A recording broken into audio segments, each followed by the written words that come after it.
Hey everyone, welcome back to the OurSociety Experiment. In today's Making the Movement episode, we're going to discuss why our society does not feature political parties on the platform. We don't identify the individuals running, we don't identify their parties. We're going to discuss why we don't, and we're going to talk about why it's important that we don't. So let's just dive right in. We don't list political parties because from its inception, our society was supposed to be a platform about the issues. What we believe is that the two-party system in democratic U.S. politics is toxic to some extent. It's essentially an industry, if you will. Just like you'd imagine any other industry. You'd imagine the pharmaceutical industry or the agriculture industry.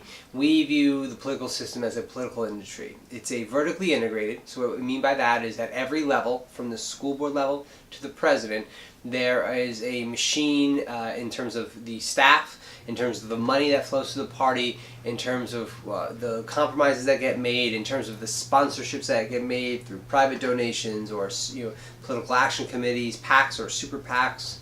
And we view all this money churning into the system is kind of creates this perpetual slight programmatic change with a lot of waste, a lot of potential corruption, and a lot of questionable decision making given the challenges we're faced in today's modern society.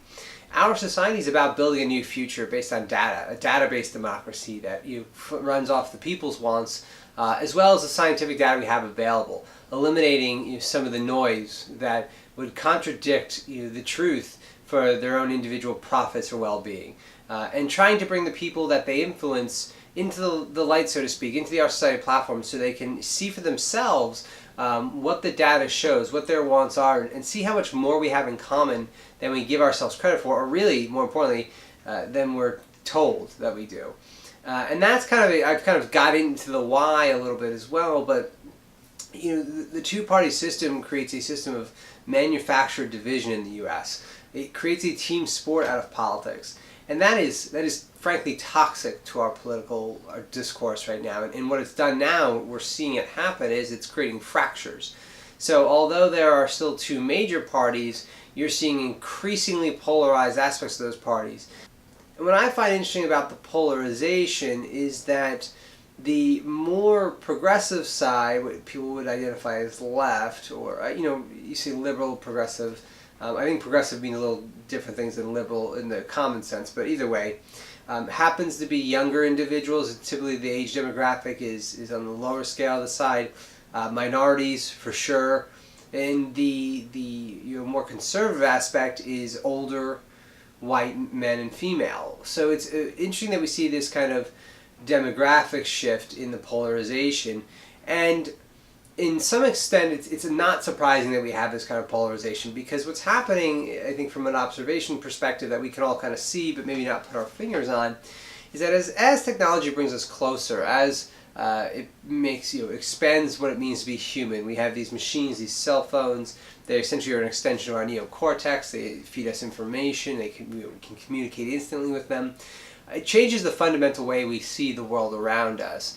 So it makes sense that someone who is 18 to 30 right now, who's grown up with a tablet since they were 5 or 10, or even a computer since they were 5, and access to the high-speed internet, these are people who are going to be fundamentally shifted in consciousness versus someone who maybe grew up in a rural Midwestern town without access to high-speed information in a time when that technology didn't exist. So it's no surprise that there's a difference.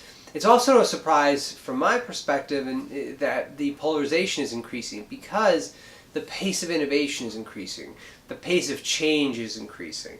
So polarization to some extent may just be a byproduct of our technological advancement.